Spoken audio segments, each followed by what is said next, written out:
అమరవాణి సంస్కృత సూక్తులు అర్థాలు. ఇవాల్టి అంశం సజ్జనులు. విపది ధైర్యవాదాభ్యుదయే క్షమ సదసి వాక్పటుత యుధి విక్రమ యశసి చాభిరతిర్వ్యసనం శృతౌ ప్రకృతి సిద్ధమిదం హి మహాత్మనం. ఆపదలో ధైర్యము, ఐశ్వర్యంలో ఓర్పు, సభలో వాక్పాటవము, యుద్ధములో శౌర్యము, కీర్తియందు ఆసక్తి, శాస్త్రాలలో అధికాసక్తి గొప్పవారి సహజ గుణాలు.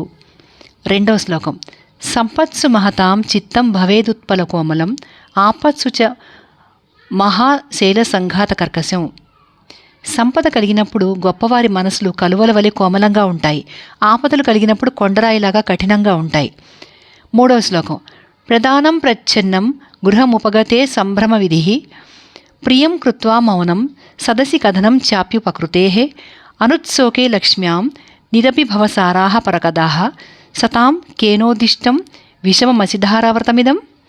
రహస్యంగా దానం చేయటం, అతిథులను ఆదరించటం, మంచి చేసి చెప్పుకోకపోవడం, పొందిన ఉపకారాన్ని బాహాటంగా చాటడం, సిరి వచ్చినప్పుడు గర్వించకపోవడం, ఇవి కత్తిమీద సాములాంటివి. ఒకరు చెప్తే వస్తాయా?